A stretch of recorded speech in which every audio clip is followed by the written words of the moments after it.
다음 주일은 20장을 하겠습니다.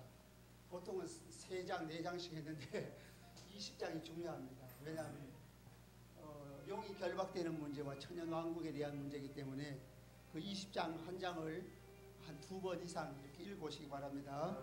예. 오늘 19장 다 할지는 모르겠는데 19장까지 좀 못한 부분하고 또 20장하고 그렇게 읽어보시기를 바랍니다. 자, 지난 주일날 16장 마지막 부분 16장 17절부터 오늘 하겠습니다.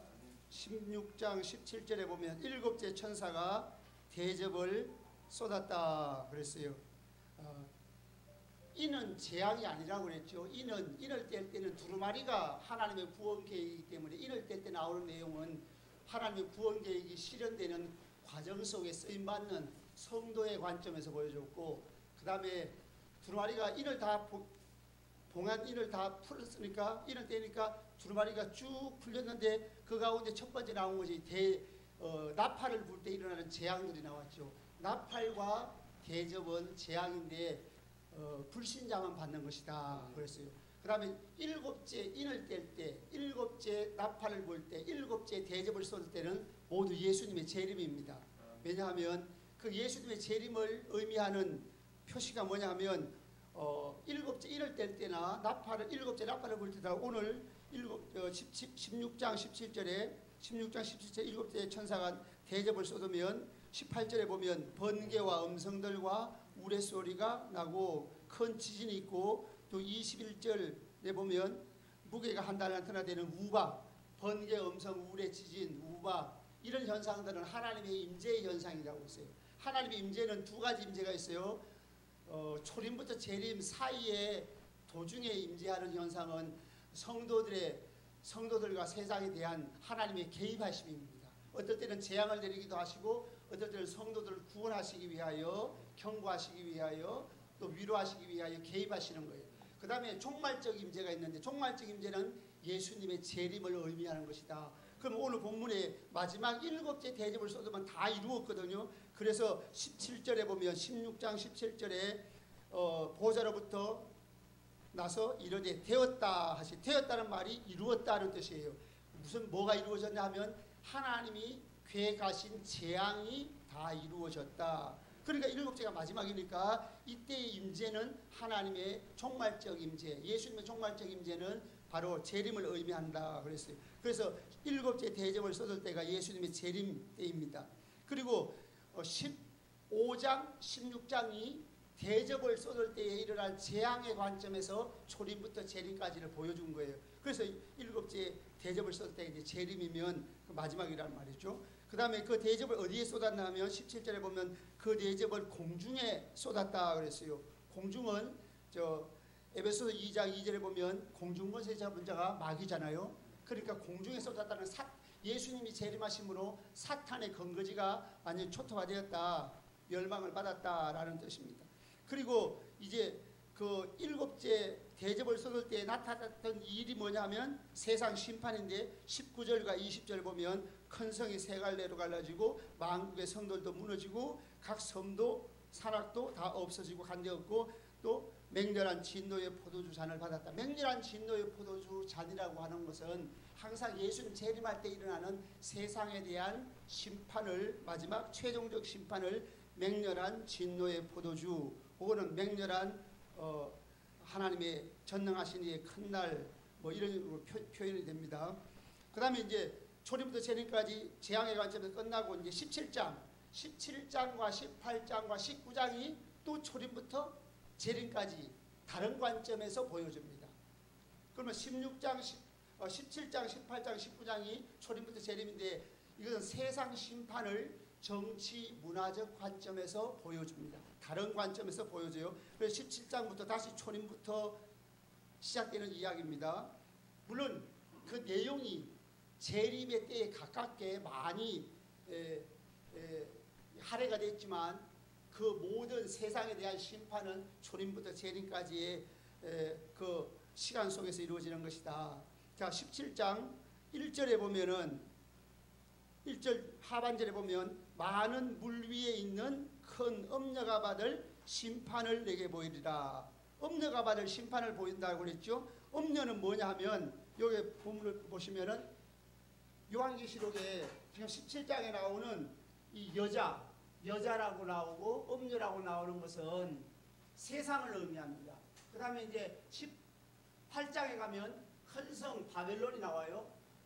이 바벨론도 세상입니다. 그래서 엄녀와 바벨론은 동일하게 세상을 의미한다. 그리고 여자라고 했을 때 이 여자는 엄녀입니다. 이 여자는 엄녀인데 17장에 나오는 엄녀는 여자는 엄녀, 그 세상을 의미하고 12장에 이미 지나갔죠. 12장에 나오는 여자는 순결한 여자, 교회 공동체를 얘기해요. 그래서 그 문맥에 따라서 요한계시록에 여자가 두 가지 의미로 나와요. 반대적인 의미로 12장에서는 교회 공동체를 여자라고, 순결한 여자, 그건 교회 공동체고 17장에 나오는 여자는 엄녀입니다. 이건 타락한 세상, 하나님을 배반한 세상을 의미합니다. 그리고 엄녀의 이름이 바벨론이에요. 그 엄녀를 보면 17장 1절에 물 위에, 많은 물 위에 앉은 엄녀라고 그랬어요. 그 물이 뭘까? 물은 15절에 설명하고 있습니다. 15절 읽어보겠습니다. 17장 15절 다 같이 시작. 내가 몸과 음녀가 앉아 있는 물은 백성과 무리와 열대공과 강원들이니라. 예, 모든 물, 그러니까 1차적으로는 이 엄녀가 1차적으로는 물, 지중해를 중심으로 한 그 주변 국가들을 상징적으로 묘사한 거예요. 모든 시대 속에서는 이 세상의 모든 나라를 다 포함하는 것입니다. 그리고 궁극적으로는 이 엄녀가 그 물 위에 앉아 있다고 하는 것은 각 나라와 모든 세상의 나라들을 지배하는 세력으로서 그 위에 앉아 있다. 그래서 세상은 어느 정도의 약간의 추상적인 의미가 있습니다. 그리고 2절에 보면은 이 엄녀가 받을 심판을 얘기해주고 그 죄악상, 그들이 왜 심판을 받아야 되는가. 1절에 엄녀가 받을 심판을 내게 보이리라 했는데 2절에서 한번 읽어보겠습니다. 2절 시작.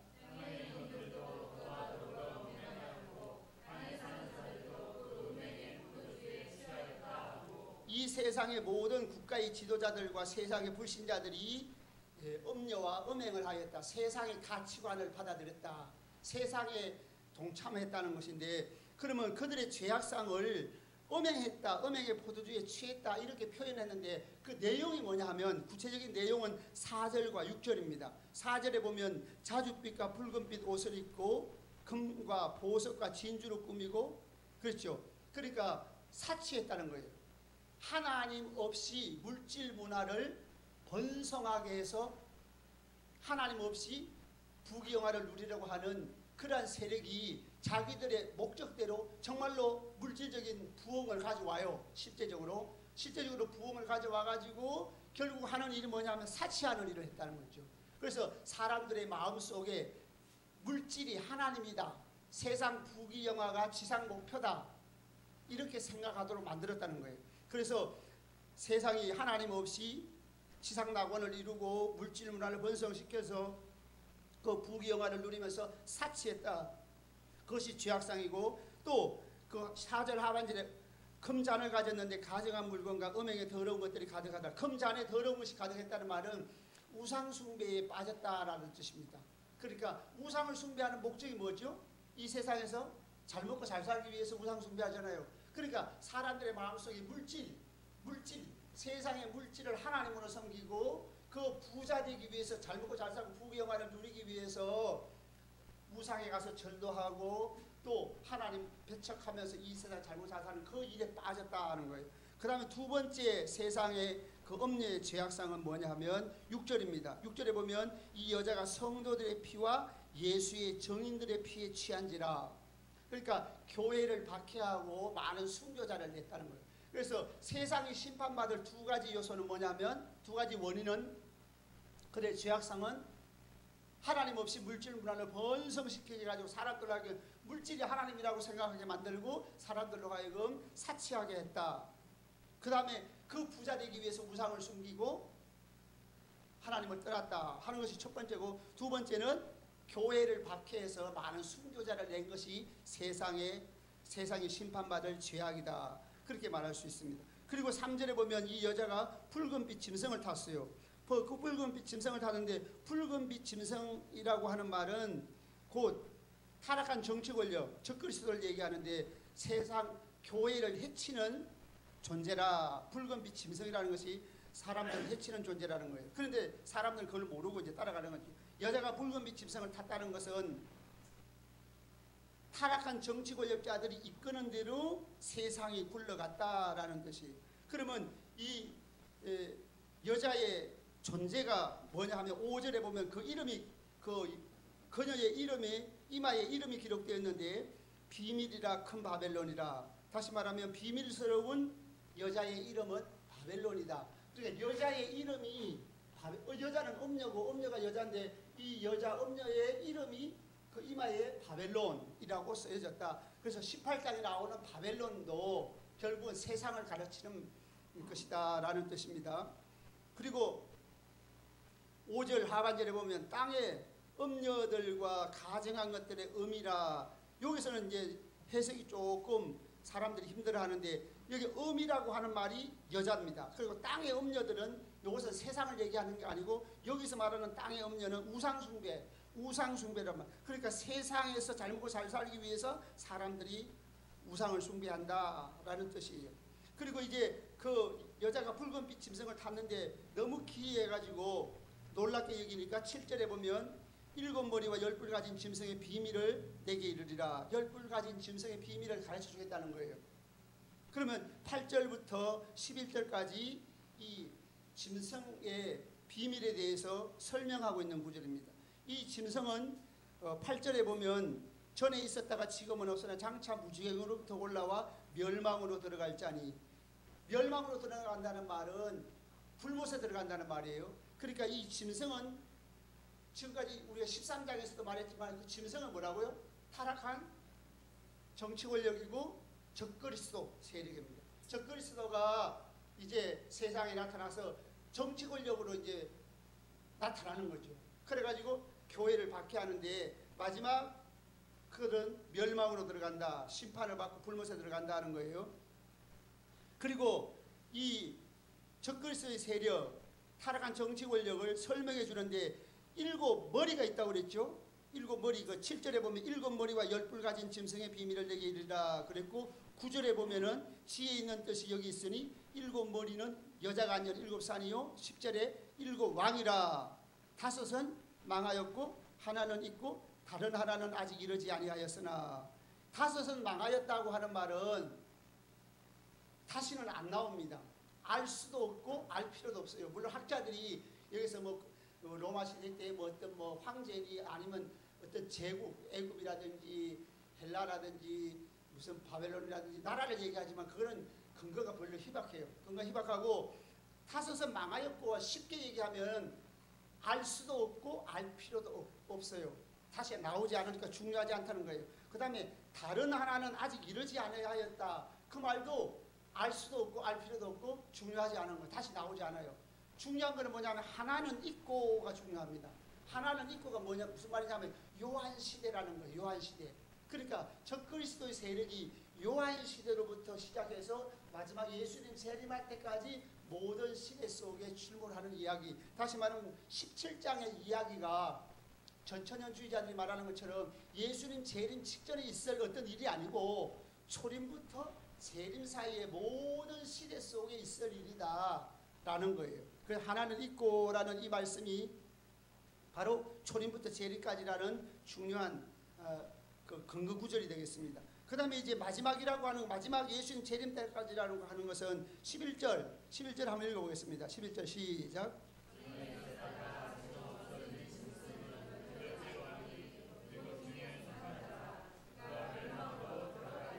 일곱 중에 속한 자라 하는 말은 전에 7의 왕들과 같이 속성이 같다. 그러니까 교회를 박해하는 세력이다 라는 거예요. 멸망으로 들어간다는 말은 8절에 있는 말씀하고 같죠. 그러니까 이 존재가 8째 왕이 예수님 재림 직전에 나타날 마지막 적그리스도입니다. 그래서 제가 그림을 제가 그림을 좀 잘 못 그리니까 이렇게 표현할게요. 이게 짐승이라고 해요. 이게 짐승이라고 하면은 이 짐승의 머리가 하나, 둘, 셋, 넷, 다섯. 다섯이 여섯, 일곱 있어요. 그래서 하나, 둘, 셋, 넷, 다섯. 다섯은 망하였으니까 알 수도 없고 알 필요도 없고 마지막 이러지 아니한 것은 알 수도 없고 알 필요도 없어요. 중요하지 않아요. 하나는 있고 하는 것이 요 하나는 있는 것이 요한시대라는 거예요. 요한시대. 요한시대는 크게 보면 초림이죠. 그 다음에 마지막 일곱째 머리가 또 나타났어요. 일곱째 왕이라고 표현됐는데 11절에 일곱째 왕은 너무나 세력이 커가지고 아예 일곱째 머리를 짐승 자체라고 표현합니다. 이 짐승의 머리가 일곱인데 처음에 일곱인데 마지막에 하나가 나왔어요. 그런데 이게 예수님 재림 직전에 나타날 마지막 적그리스도. 마지막 적그리스도인데 재림 직전에 나타났죠. 재림 직전에 예수님 재림 직전에 나타나가지고 온 세상의 모든 교회들을 동시에 박해합니다. 동시에 초림부터 재림 사이에 있었던 박해는 부분적인 박해예요. 어떤 교회 어떤 곳에서는 박해가 있고 어떤 곳에서는 또 복음이 열려가지고 복음이 자유롭게 전파되고 그래서 부분적인 박해가 있었지만은 예수님 재림 직전에 나타난 여덟째 왕이 있을 그 시대는 마지막 적그리스도가 나타날 그 시대는 온 세상에 전면적으로 교회를 박해하는 그 마지막 적그리스도가 잠깐 나타날 것이다.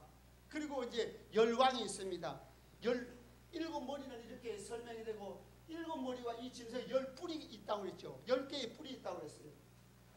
10개의 뿔은 이 10이라는 숫자가 만수입니다. 만수니까 모든 정치 지도자들이라고 볼 수 있어요. 그러면은 모든 시대의 모든 정치 지도자들이란 뜻이 아니고 마지막 적그리스도가 나타나는 그 시대의 모든 정치 지도자.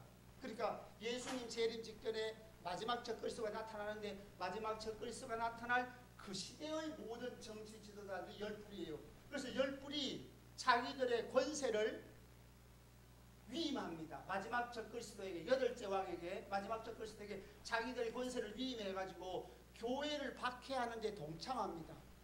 쉽게 말하면 온 세상의 정치 지도자들이 다 한마음으로 타락한 정치 권력 마지막 적그리스도에게 당신이 하자는 대로 우리가 하겠소.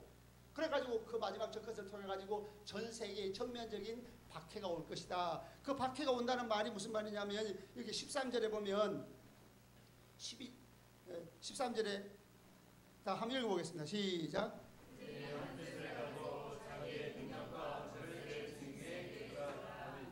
예. 자기의 능력과 것을 짐승에게 주었다는 말이 아까 설명한 대로 모든 마지막 적그리스도의 리더십 속으로 들어가서 그들이 하자는 대로 그가 하자는 대로 한다는 거예요. 무슨 일을 하는가 하면 11절 내용이 그 내용입니다. 11절 시작. 14절 시작.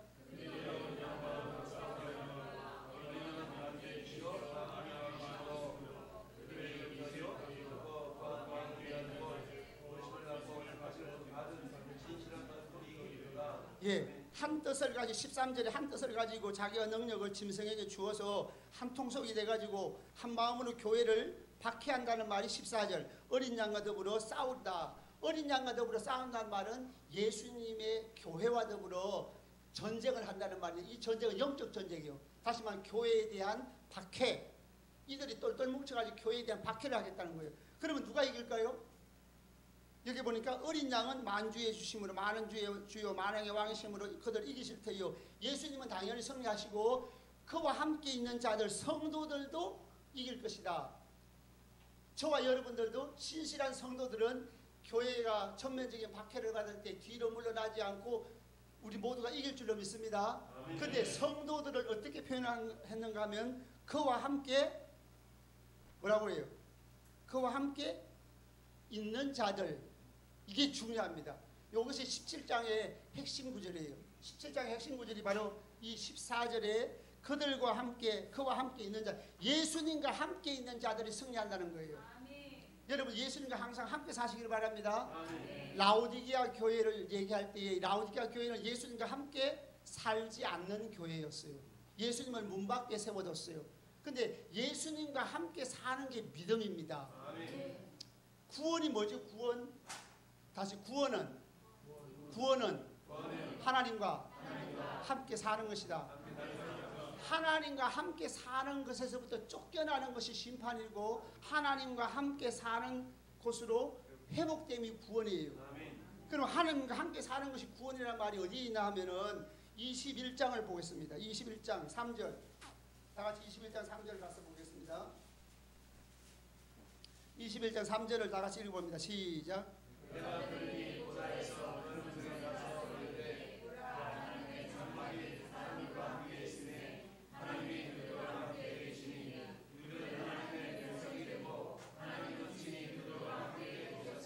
함께라는 말이 몇 번 나와요? 3번이나 나오죠. 이 새하늘과 새 땅, 다시 말하면 영원한 천국에 들어가서 살아가는 성도들의 삶을 하나님과 함께 사는 것이라고 표현하고 있습니다. 그래서 구원은 여기 표시한 대로 이제 구원은 하나님과 함께 사는 것이 구원입니다.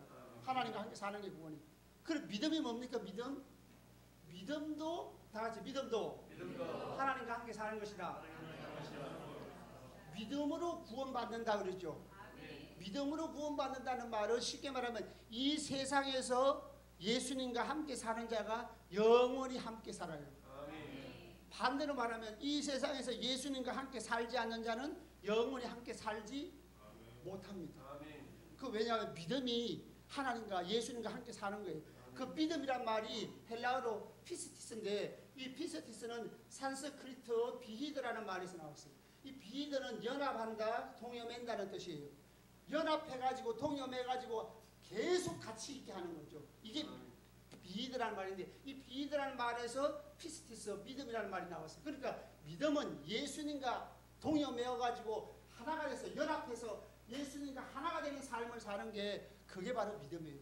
그러니까 이 땅에서 예수님과 함께 사는 거, 말로만 예수를 믿는다 하지 않고 예수님과 함께 살아야 돼요. 그래서 요한복음 1장 12절 영접하는 자, 곧 그 이름을 믿는 자들이 하나님의 자녀가 되는 권세를 줬다. 그 예수를 믿는다는 말이 예수님을 영접하는 것이고, 예수님을 영접하는 이유가 뭐예요? 예수님을 왕으로 모시고 예수님과 함께 살겠다는 거예요. 그래서 믿음으로 구원받는 거, 이 세상에서 예수님과 함께 살면 영원히 함께 산다 하는 말입니다. 그래서 예수님과 함께 사는 자들이 이긴다. 다시 17장으로 와가지고 17장 14절에 그와 함께 있는 자들, 곧 예수님과 함께 있는 자들은 고난이 올 때라도, 박해를 받을 때라도 승리할 줄로 믿습니다. 예수님과 함께 살지 않으면 그때에 예수님을 배반하게 되는 거죠. 자, 그러면 이와 같이 악한 자들이 마지막 적그리스도가 나타날 때 똘똘 뭉쳐가지고 교회를 박해하는 그 일이 어떻게 가능하냐? 하나님께서 허용하심으로, 악한 세력을 허용해 주심으로 가능한. 그래서 절대적인 주권은 항상 하나님께 있어요. 그래서 세상이 멸망을 당하는데 16절 한번 읽어보겠습니다. 16절 시작.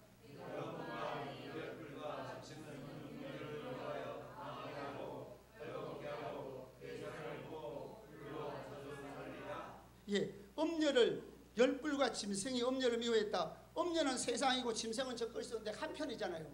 한편인데 짐승이 엄녀를 미워해요. 미워했다는 말은 감정적으로 미워했다는 뜻이 아니고 그 짐승이 한 일의 결과가 세상을 망하게 했다. 적그리스도가 한 그 행위가 결국은 세상을 망하게 했다는 뜻이에요. 왜 그렇습니까? 적그리스도 가는 일이 교회를 박해하는 일인데 교회를 박해할 즈음에 예수님이 재림하시니까 자기들의 무덤을 판 거죠. 자기들이 교회를 박해하는 것은 자기들이 승리하는 게 아니고 자기들이 교회를 박해하면 예수님의 재림을 불러오니까 결국은 자기의 무덤을 파가지고 자기가 죽게 되니까 결국은 적그리스도 하는 일이 세상을 망하게 하는 일을 했다라는 뜻입니다. 그러면 이렇게 할 수 있는 것은 17절에 보면 이는 하나님이 자기 뜻대로 할 마음을 그들에게 주사 한 뜻을 이루게 하시고, 그리고 그 하반절은 하나님의 말씀이 응하기까지 하십니다. 하나님이 주권자인데 하나님이 이 열불로 하여금, 그러니까 마지막 적그리스도가 나타날 그 시대의 모든 정치 지도자들로 하여금 마지막 적그리스도를 따르도록 하나님께서 하나님 말씀에 응하기까지 허용해 뒀다. 자기들의 뜻대로 할 마음을 주었다. 내버려 뒀다는 뜻이에요. 그러니까 절대적인 주권은 하나님께 있습니다. 세상을 심판하기 위해서 악한 세력이 다 노출되도록 만든 거예요. 그 다음에 이제 18절에 보면 그 여자는 큰 성이라 땅의 왕들 다스리는 큰 성이라. 그러니까 18절은 이 여자가 음녀지요. 이 여자가 음녀인데 음녀가 바벨론이다. 큰 성 바벨론이다. 그래서 18장부터는 이제 바벨론이라는 이름으로 또 세상 심판을 예고합니다. 이거 예고입니다. 예고. 세상 심판에 대한 예고예요. 17장도 예고고 18장도 예고입니다. 18장 1절에 보면 천사가 하늘에서 내려왔는데 땅이 환하여졌다. 땅이 환해졌다는 건 이 천사가 금방 하나님을 배웠고 나온 모습이에요.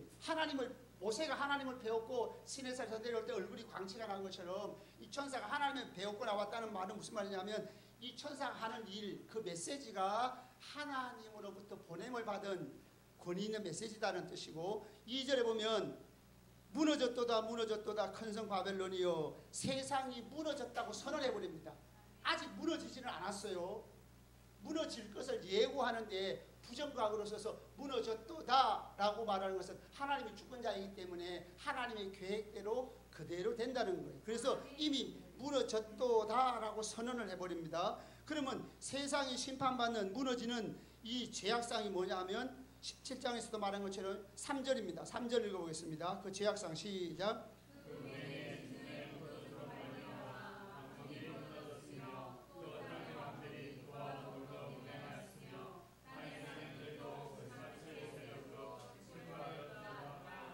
여기 보면 음행의 포도주로 말미암아 만국이 무너졌다고 그랬죠. 만국은 온 세상이 무너졌다. 땅의 왕들이 그와 더불어 음행하였다. 이 음행이 또 나오죠. 그래서 땅의 왕들이 그 여자와 더불어 음행했다. 그와 더불어 음행했다는 말은 그게 무슨 말이냐면 아까 얘기한 대로 하나님 없이 물질 문화를 번성시켜가지고 물질이 하나님처럼 인식되도록 만들어서 쓸데없이 사람들로 하여금 죄악에 빠지게 만들었고 그 다음에 또 하나는 교회를 박해한 것, 많은 순교자를 낸 것, 그것이 음행입니다. 그 다음에 땅의 왕들이 이와 같이 음행했고 두 번째 땅의 상인들은 경제인들이죠. 그래서 땅의 왕들은 정치인들의 타락, 그 다음에 땅의 상인들이 사치의 세력으로 치부했다는 말은 경제인들의 타락. 경제인들은 사치의 세력으로 치부했다는 말은 경제적으로 발전되니까 그 사치하게 만들어요. 사람들을 사치하게 만들어서 그 물건을 자꾸 사도록 만들잖아요. 그래가지고 자기들이 부자가 되고 치부하는 거예요. 결국 이것이 죄악이라는 거예요. 그래서 사람들이 사치하는 것도 죄라는 거. 성도들은 절대 사치하지 않습니다. 왜냐하면 성도들은 정직이로 살잖아요. 모든 주권이 하나님께 있어요. 물질도 다 하나님의 것이 있죠. 그러니까 우리는 정직이로 살아가는데 사치하는 것을 죄악으로 여기서 말하고 있습니다. 그 다음에 여기서 18장의 핵심 구절은 4절입니다. 4절 다 같이 읽어보겠습니다. 시작.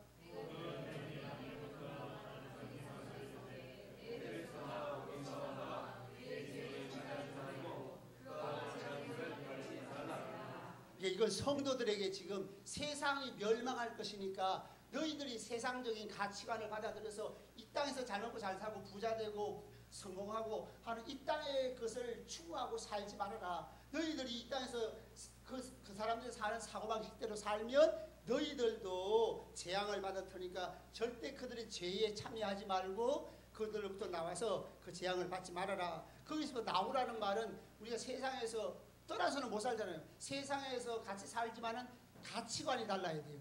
예수 믿는 사람은 하나님께서 하나님의 말씀에 따라서 하나님의 영광을 위해서 살아가야 됩니다. 그 다음에 10절, 9절 하반절에 18장 4절, 5절, 6절은 그 죄가 하늘에 사무쳤으니 8절에는 갑절로 갚아주라. 갑절로 갚아주라고 하는 완전한 심판을 하라고 하는 말입니다. 그 다음에 7절에는 이제 이 바벨론을 음녀로 다시 표현했습니다. 그러니까 음녀와 바벨론이 교체적으로 나오는 거예요. 그가 얼마나 그가가 그녀입니다. 그녀가 얼마나 자기를 영화롭게 하였던지 또 사치하였던지 이렇게 얘기하면서 나는 여왕이다. 결코 애통함을 당하지 아니하라. 여기서 세상이 죄악상은 자기를 영화롭게 했다. 사치하였다는 게 또 나옵니다. 그래서 사치하고 자기를 영화롭게 하고 결국은 물질 문화가 번성시킨 것을 마치 자기가 하나님 노릇하는 것처럼 세상이 그렇게 뽐낸다는 거예요. 그렇지만 하나님께서 심판하신다는 겁니다. 8절 보면은 8절 다 같이 시작.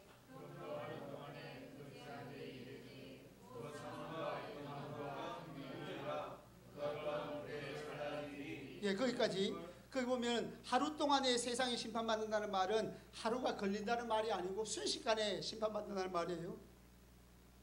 순식간에. 그리고 사망은, 여기 사망이라는 건 타나토스는 질병으로 번역되는 단어입니다. 그래서 질병과 여러 가지 질병과 흉년, 가난, 경제적인 문제로 인해서 사람들이 애통하게 될 것이고 마지막에는 예수님이 오심으로 재림하시고 불에 살라진다는 말은 불심판을 얘기합니다. 마지막 불심판을 통해서 세상이 심판받을 것이다. 그때 심판받을 때에 땅에 정치 지도자들이 통곡을 하는 모습이 나옵니다.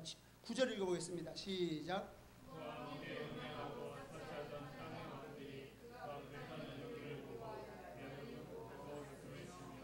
예, 여기에 땅에 세상과 엄행한 땅의 왕들이 정치 지도자들이 세상이 불타는 연기를 보고 가슴을 치고 운다. 그 다음에 11절에 보면 땅의 상인들이 그를 위하여 울고 애통한다. 그 다음에 이제 17절에도 한 시간에 망하였다 하며 선장, 성객, 선원이 나오고 18절에 그가 불타는 연기를 보고 이제 외쳤다 하는 말인데 여기서 땅의 상인들이라든지 성객들, 선장 이거는 이제 경제인들을 얘기합니다. 경제인들이 통곡하게 될 것이다. 왜냐하면 세상이 불타버려가지고 완전히 더 이상 희망을 찾을 수 없을 정도로 완전히 망하게 될 것이다. 그래서 정치인들이 통곡하게 될 것이고 경제인들이 통곡하게 될 것이다.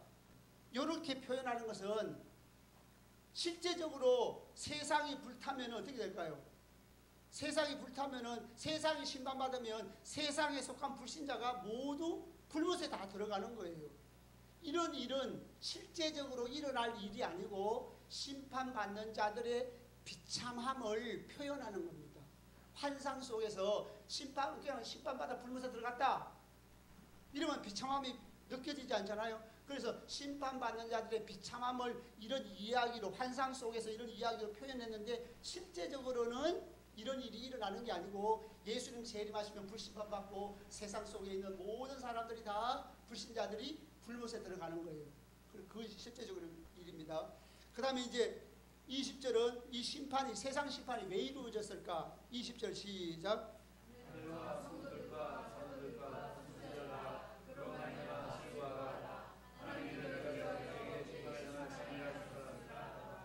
세상 심판은 성도들을 위하여 성도들이 세상에서 고난을 받았잖아요. 믿음을 지키다가 복음을 전하다가 하나님 말씀대로 순종하며 사는 가운데서 불신자들로부터 세상으로부터 박해받고 조롱받고 불이익을 당하고 고난받은 모든 것 때문에 너희들의 모든 억울한 사정을 신원해 주시기 위해서 세상을 심판하신 것이다. 성도를 위하여 심판하셨다는 거예요. 그 다음에 21절부터 마지막 절까지는 또 이것도 환상 속에서 이야기입니다. 실제로 이런 일이 일어나는 건 아니에요. 세상의 심판의 비참함을 묘사한 겁니다. 이야기로서 그림 언어로서 묘사한 것이지 실제로 예수님 재림하시는 불심판받고 모든 자들이 다 불못에 들어가는 겁니다. 불신자들이. 그러니까 세상 사람들이 멸망받는 모습은 21절에 보면 맷돌 같은 돌을 바다에 던졌어요. 그럼 어떻게 되죠? 가라앉게 되고 다시는 보이지 않죠. 세상이 이와 같이 보이지 않게 완전하게 심판받는다. 그럼 그때는 22절부터 23절은 어떤 일이 일어나면 풍류하는 자가 보이지 않고 세공급자가 보이지 않고 맷돌 소리가 나지 않고 덕불빛이 비치지 않고 신랑 신부의 음성이 들리지 않는다. 이 말은 무슨 말이냐면 풍류하는 자라는 말은 세상 즐거움이 사라질 것이다. 세공업자 첨단 산업이 무너질 것이다. 맷돌 소리가 나지 않는다는 말은 생존까지 다 무너질 것이다. 덕불빛이 비치지 않는다는 소망이 없을 것이다. 신랑 신부의 음성이 들리는 기쁨이 사라질 것이다. 예수님 재림하시면 세상은 완전히 심판받아서 모든 것이 다 무너지고 첨단 산업이라든지 기쁨과 즐거움과 연애 활동이라든지 모든 것이 다 무너지고 생존까지 무너지고 결국은 맷돌이 바닷속에 들어가는 것처럼 보이지 않게 사라져 불로 심판받고 영원한 지옥으로 들어갈 것이다 하는 거예요. 그러면 그들의 죄악성을 다시 한번 얘기합니다. 23절 하반절에 보면 그들의 죄악성이 뭐냐 하면 너희의 상인들은 땅의 왕족들이라 정경유착을 통해 가지고 경제를 발전시킨 것이 죄라는 겁니다. 정경유착. 그래서 결국은 뭐냐 하면 이 물질 문화를 하나님 없이 지상 낙원을 이루려고 하나님 없이 부귀 영화를 누리려고 하는 이 모든 것이 죄악이라는 것이고, 두 번째는 24절에 보면 성도들이 죽임을 당했다는 거예요. 선지자들과 성도들과 땅에 죽임을 당한 모든 자의 피가 그 성중에서 발견됐다. 그러니까 이 죄악상은 그들이 하나님 없이 물질 문화를 꼽혀가지고 물질을 하나님으로 섬기게 만들었고 교회를 박해해가지고 그렇게 이게 반복이 계속됐죠. 같은 내용이. 그렇게 요한계시록을 자세히 뜯어보면 메시지가 아주 단순해요. 아주 단순하고 간단합니다. 그 반복이 되면서 그림원으로 설명이 되는 거예요. 자, 그 다음에 이제 19장 1절부터 10절까지는 17장 18장은 세상 심판을 예고한 것입니다. 그럼 19장 1절부터 10절은 재림 이후에 성도의 영광을 보여줬는데 재림 이후에 있을 일을 먼저 보여준 거예요. 그 다음에 19장 11절부터 21절은 세상 심판을 위한 예수님의 재림을 보여줍니다.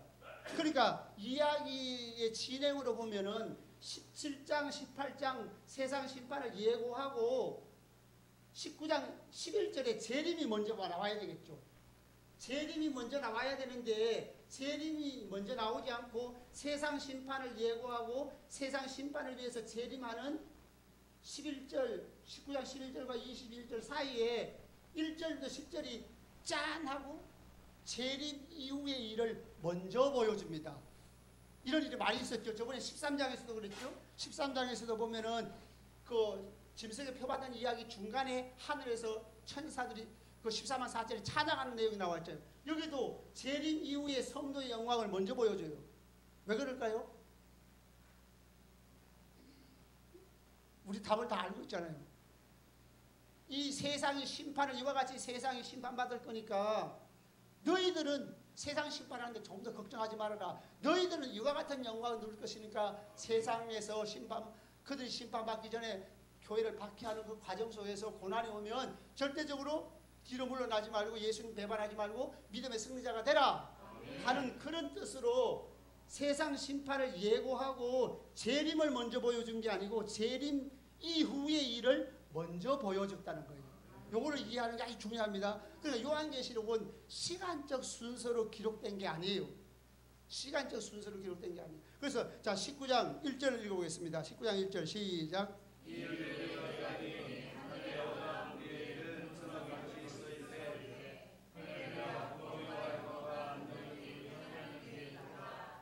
예, 하늘에 허다한 무리, 하늘에 허다한, 이건 하늘이야. 보자가 하늘 보자잖아요. 하늘에 허다한 무리가 있는데 이 허다한 무리는 7장 9절에 요한계시록 7장 9절에 보면 각 나라와 족속과 백성과 방언에서 아무도 능히 셀 수 없는 큰 무리, 구원받은 모든 성도들을 큰 무리, 허다한 무리. 그러니까 하늘에 허다한 무리가 있다는 말은 구원받은 성도들이 지금 예수님 재림 이후에 하늘 보좌 앞에 있다는 거예요. 그러니까 이거는 이미 배경이 재림 이후에 하늘에서 있을 일을 먼저 보여줬다. 그래서 그들이 찬양을 하는데 무슨 찬양을 합니까? 할렐루야, 구원과 영광과 능력. 그러니까 하나님이 능력으로 세상의 고난 속에 있는 성도들을 구원하셨습니다. 두 번째 찬양은 그의 심판, 하나님이 성도들을 구원하신 것과 함께 세상에 대해서는 심판하신 것이 당연합니다. 그게 2절이에요. 2절 읽어보겠습니다. 시작. 그의 심판은 창조로 오리라. 은혜와 영광을 받으려면 금년을 심판하자. 자기 종들을 비례 그 은혜의 손에 갚으셨다. 예, 큰 엄녀를 뭐라고 해요? 큰 엄녀를 심판하사. 심판하사라는 말은 이미 심판을 했다는 뜻이에요. 그게 예수님 재림 이후란 말이에요. 재림 이후에 심판하사. 그 다음에 엄녀의 손에 갚으셨도다. 갚을 것이다가 아니고 갚으셨도다. 그래서 여기서는 재림 이후의 일을 먼저 보여준 거란 말이에요. 그래서 성도들의 구원도 하나님의 능력으로 구원해 주시고 또 세상을 심판하신 것도 하나님의 능력으로 세상을 심판했는데 그 심판은 참되고 의롭다. 하나님의 심판은 감정에 의한 심판이 아니고 공의로운 심판입니다. 공의로운 심판. 그래서 하나님의 심판은 의롭다. 그 다음에 이것이 재림 이후라는 확실한 구절은 3절입니다. 3절 시작. 그 연기가 세세토록 올라간다. 그 연기라는 말이 호 카프노스 아우테스라는 말인데 아우테스는 그녀의 연기. 그녀의 연기가 세세토록 올라간다. 그녀가 누굽니까? 음녀지, 음녀. 그녀의 연기나 그녀는 세상이죠. 세상이 불타는 연기. 세상이 지옥 불못에 떨어져서 세상이 불타는 연기가 세세토록 올라간다는 거죠. 세상이 불못에 떨어졌다는 말은 세상 속에 사는 불신자들이 불못에 다 들어갔다. 이때는 언제예요? 예수님 재림 때니까 이미 재림 이후에 그들이 심판받은 이후의 모습을 보여준 겁니다. 그래서 연기가 세세토록 올라간다. 심판, 예수님 재림 이후라 하는 말입니다. 그리고 이제 하나님을 찬양합니다. 4절과 5절 24장로와 네 생물이 보좌에서 또 음성이 나서 찬양하는데 5절에 보면 보좌의 음성이 나서 이르시되 하나님의 종들 곧 그를 경외하는 너희들아. 하나님의 종들, 여기 구원받은 자들, 큰 무리, 허다한 무리 곧 구원받아서 천국 간 사람들을 무엇이라고 표현해요? 하나님의 종들. 자, 전에 말씀을 드렸죠. 천국 가서 하나님의 종들로 사는 것과 왕노릇을 하는 성도들과 누가 더 영광스러워요?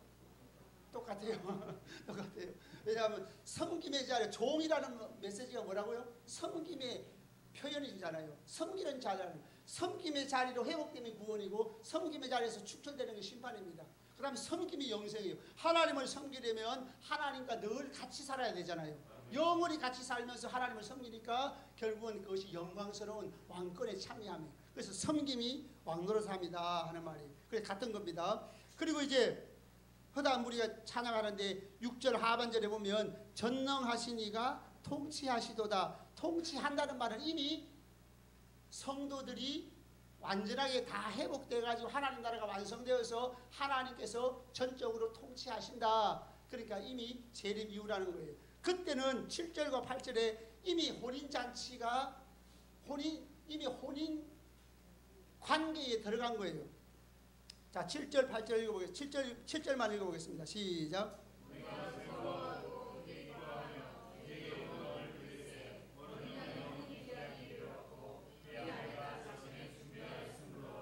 예, 어린 양의 혼인 기약이 이르렀고 했는데 기약이라는 말은 헬라어 원문에 없어요. 어린 양의 혼인이 도래했다.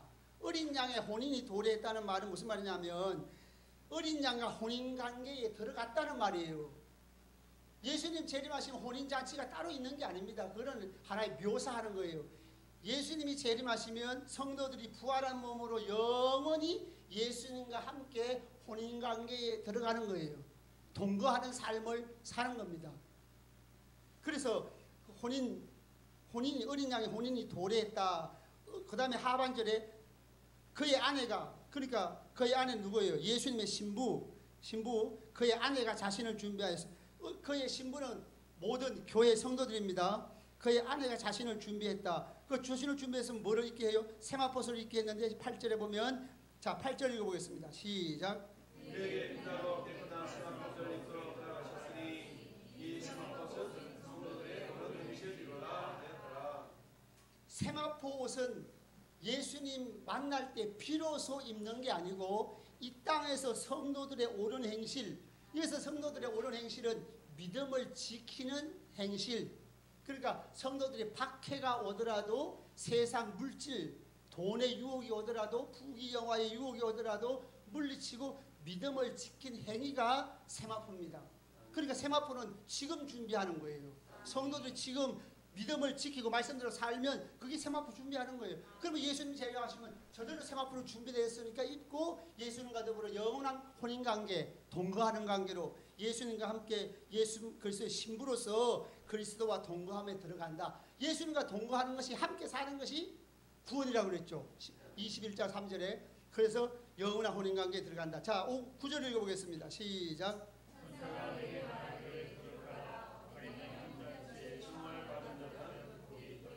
어린 양의 혼인잔치에 청함을 받은 자가 복이 있다. 자, 함정이 있는 질문입니다. 그러니까 함정이 있는 거예요. 함정이 있는 질문인데 어린 양의 신부가 더 영광스럽겠습니까? 어린 양의 그 혼인잔치에 참여한 청함을 받은 자가 복이 있겠습니까? 둘 다 똑같은 사람들입니다. 어린 양의 신부는 단수입니다. 어린 양의 신부는 단수라는 말은 모든 교회 성도들, 교회 공동체를 하나로 본 거예요. 온 아담 이후로 예수님 재림 때까지 모든 성도들, 교회 공동체를 신부 이렇게 단수로 취급했어요. 그다음 청함을 받은 자라고 하는 말은 복수로 취급했습니다. 그건 성도 한 사람 한 사람 한 사람 한 사람이에요. 여기서 오늘 저 말씀처럼 저 마태복음 22장 14절에 있는 거 청함을 받은 자를 마태 택함을 입은 자를 적다 그 말하고 대입시키면 안 되는 거예요. 이 본문에서 청함 받은 자들이 모두 천국에 들어간 자들입니다. 아멘. 예, 그러면 신부라고 말을 했을 때는 예수님과의 관계를 얘기하는 거예요. 관계. 예수님의 신부로서 예수님의 사랑받는 존재로서 영생을 누리게 된다. 예수님과의 관계를 표현할 말로 어린 양의 신부, 그의 아내. 그 다음에 청함받은 자들은 그 영광스러움, 영원한 하늘나라에 들어간 그 영광스러움을 표현해서 그 혼인잔치에 참 청함을 받은 자가 복이 있다. 그들입니다. 같은 자들이 다 구원받은 영생을 얻은 예수님의 믿는 성도들입니다. 예, 그 다음에 11절부터 마지막 21절은 이제 세상 심판을 위한 재림. 그러니까 지금까지는 뭘 보여줬어요? 성도의 재림 이후에 있을 성도의 영광을 먼저 보여주고 아까 17장 18장에서 세상 심판을 예고했는데 이 예고한 대로 세상의 심판을 위해서 재림하시는 예수님을 19장 11절부터 21절까지 보여준 거예요. 그러니까 먼저 있어야 될 일이 지금 나중에 나온 거죠. 예, 이걸 이해를 해야 되겠습니다. 자, 그러면 한번 읽어보겠습니다. 11절 시작.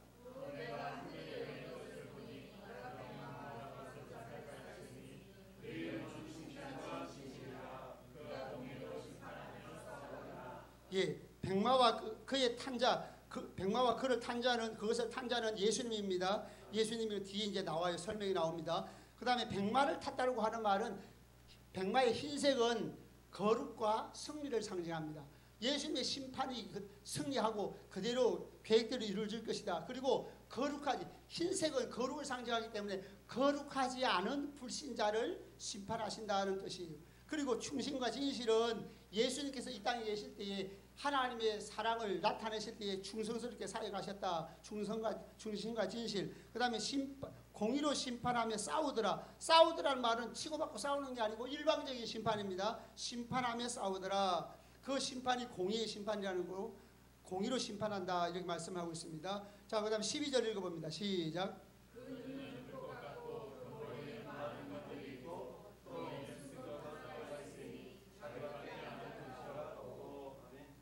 눈은 불꽃 같다는 말은 예수님의 심판을 피할 자는 아무도 없다. 많은 관들이 있다는 말은 이 관은 스테파노스가 아니고 디아데마 왕관입니다. 예수님은 만왕의 왕이시기 때문에 온 세상의 왕으로서 하나님을 대적하는 자들을 심판하신다는 그런 의미가 있습니다. 그 다음에 그 이름 하나 쓴 것이 있는데 자기밖에 아는 자가 없다는 말은 하나님의 속성을 얘기합니다. 다시 말해 예수님이 곧 하나님이시다. 그 말을 얘기하는 거예요. 그 다음에 13절 읽어보겠습니다. 13절 시작.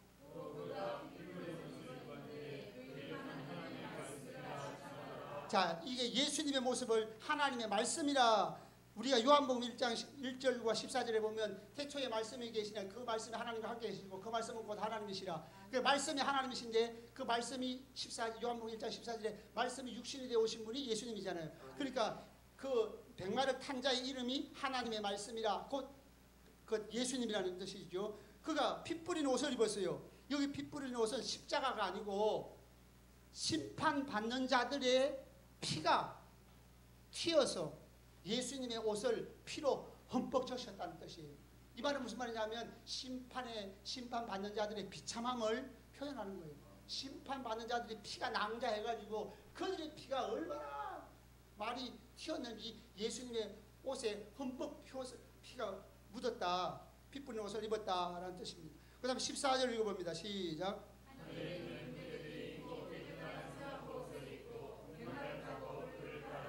예수님을 따르는 자들이 있는데 그들이 뭐를 입었어요? 세마포 옷을 입었어요. 세마포 옷은 천사들도 입고 성도들도 입습니다.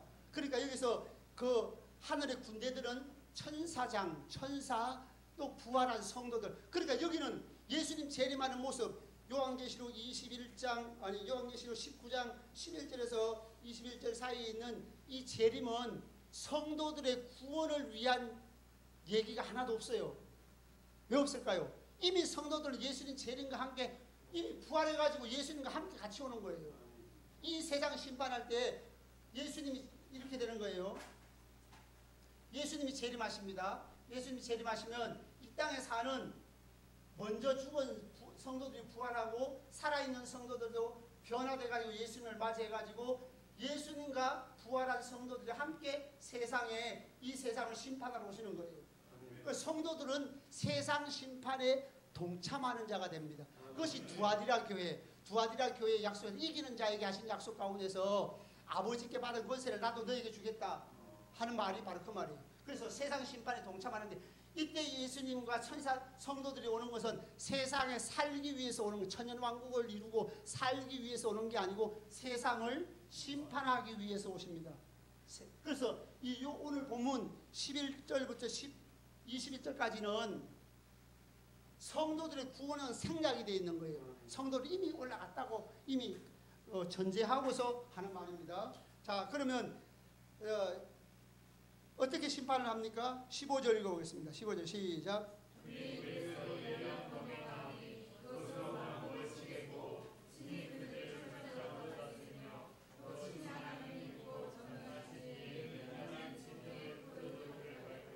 예리한 금이 입에서 나왔다는 말은 이 세상을 심판하실 때 하나님의 말씀으로 심판하신다는 거예요. 천지를 창조하실 때도 말씀으로 하나님 창조하셨죠.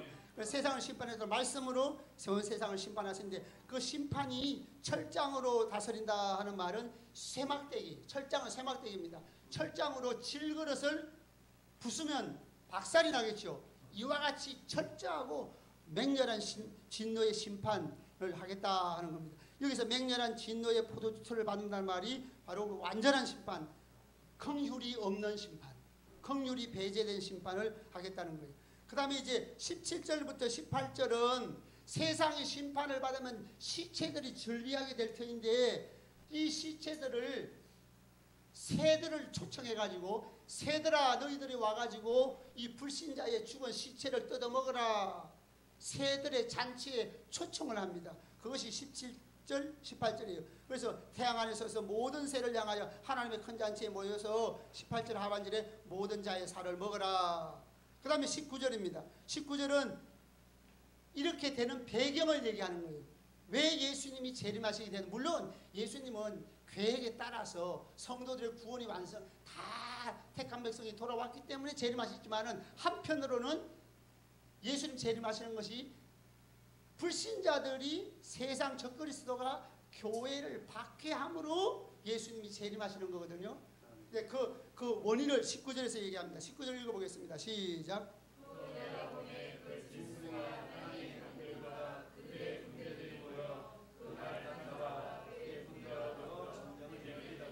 그 말탄 자는 누구예요? 예수님이죠. 그 말탄 자와 그의 군대와 더불어 전쟁을 일으키다가 그의 군대는 천사들과 성도들, 그러니까 예수님과 성도들 군대와 더불어 전쟁을 하는 자들이 누구예요? 짐승과 임금들과 그들의 군대들이 모여가지고 예수님과 그 성도들과 더불어 전쟁을 한다. 전쟁을 한다고 하니 이 전쟁은 실제적으로 치고받고 하는 전쟁이 아닙니다. 교회에 대한 박해예요. 이 전쟁은 영적 전쟁이에요. 그러니까 쉽게 말하면 이걸 헬라어 원문으로 보면 이렇게 된 거예요. 전쟁을 일으키다가 했잖아요. 일으키다가 아니에요. 말탄자와 그의 군대와 더불어 전쟁을 일으키기 위하여 짐승과 임금들과 군대들이 모여졌다라는 뜻이에요. 그러니까 헬라 원문을 정확하게 번역하면 전쟁을 일으키기 위하여 그들이 모여졌다라는 뜻이에요. 그 말은 무슨 말이냐면 이 세상의 모든 악한 적그리스도들과 불신자 세력들, 모든 세상 정치자들 하나가 돼가지고 교회를 박해하려고 모여져가지고 교회를 박해하려고 한 즈음에 예수님이 재림하셨다, 그런 말이에요. 그러니까 사실은 여기는 박해하는 모습은 안 나옵니다. 왜? 너무 짧은 기간이니까. 그러니까 앞으로 우리 시대에 만약 이런 일이 일어나면 그 박해가 잠깐 지나갈 것이기 때문에 인내하시기 바랍니다. 네. 그리고 20절과 21절은 집행하는 과정이 나와요. 그래서 전쟁을 이렇게 해서 예수님이 재림하심으로 짐승이 잡히고 거짓 선자도 잡혀가지고 산채로 유황 불붙는 못에 들어가고 또 나머지는 모든 새가 그 살로 배불리더라. 그러니까 여기서도 마찬가지입니다. 실제적으로 새들의 잔치가 있는 것이 아니에요. 실제로 예수님 재림하시면 새들의 잔치가 있는 게 아니고 예수님 재림하시면 바로 불로 심판받고 그들이 모두 다 불못에 들어가는 거예요. 근데 이렇게 비참한 모습을 얘기한 것은 심판받는 자들의 비참함을 한마디로 말하면 그들의 비참함이 느껴지지 않으니까 그 비참함을 이렇게 그림원으로 표현한 것입니다. 그래서 그러면 예수님 재림하면 불로 심판한다는 것을 어떻게 알 수 있느냐? 이것이 힌트가 되는 말씀. 17절에 보면 또 내가 보면 한 천사가 태양 안에 섰다는 말이 그 불심판을 의미하는 상징적인 의미입니다. 그래서 태양 안에 서서 모든 새를 향하여, 그래서 새들의 잔치 이야기가 실제로는 불심판이다라는 뜻입니다. 자, 그러면 여기서 이제 한 가지 중요한 건 뭐냐면 전체 흐름을 봐야 돼요. 제일 먼저 일어날 일이 예수님의 재림이 아니죠. 17장, 18장은 세상 심판을 예고했습니다. 17장, 18장은 세상 심판을 예고했는데 세상 심판을 예고했는데 먼저 일어날 일은 19절이 먼저예요. 19절이 교회에 대한 전면적인 박해를 할 때에 예수님께서 이제 11절부터 21절, 11절, 16절에 예수님이 심판하시죠. 심판하기 위해서 재림하시고 그 다음에 예수님이 재림하시고 새들의 잔치를 초청을 하고 그 다음에 실제로 세상에 새들의 잔치가 이루어진 모습을 보여준 거잖아요. 그러니까 이것을 제일 먼저 일어날 일은 19절이 먼저 일어나는 거죠. 19절 세상에 대한 심판, 세상에 대한 교회에 대한 박해가 세상이 교회에 대한 박해를 할 즈음에 그것이 먼저 그런 적그리스도의 세력이 먼저 일어나고 예수님 재림하셔서 새들의 잔치를 초청하고 결국은 또 심판하는 이후에 새들의 잔치를 이렇게 이루어지게 했다.